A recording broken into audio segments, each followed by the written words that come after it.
rakastan nähdä meidän seuraajia. Mä rakastan sitä, kun kaikki on niin ihania ja meidän pieni Ella Helmi-armeija vaan on siellä valmiina.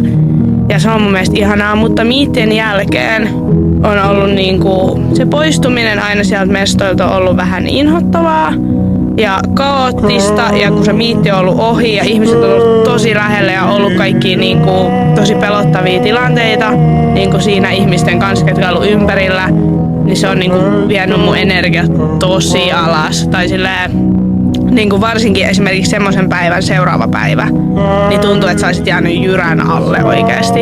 Tai niinku musta tuntuu, että välillä ihmiset ei muista, että mä oon ihminen. Tai sit, niin. Ja sit siinä tulee tosi riittämätön olo, että mä en oo tarpeeksi, niinku, että mä en pysty antaa kaikille tarpeeksi itsestäni. Kun se ahdistuksen määrä, mitä meillä molemmilla oli silloin, niin sen jälkeen, kun me lähdettiin ajaa takas kotiin, oli siis ihan käsittämätön. Tai silleen, että oli vaikea puhua ilman, että alkaa itkeä. Sitten molemmat oli vaan että se oli järkyttävää. Mutta sitten on meillä nyt ollut tosi hyviäkin keikkoja ja jäänyt hyvä fiilis. Mutta kyllä ne jättää jäljen tai semmoisen niinku ahdistuksen.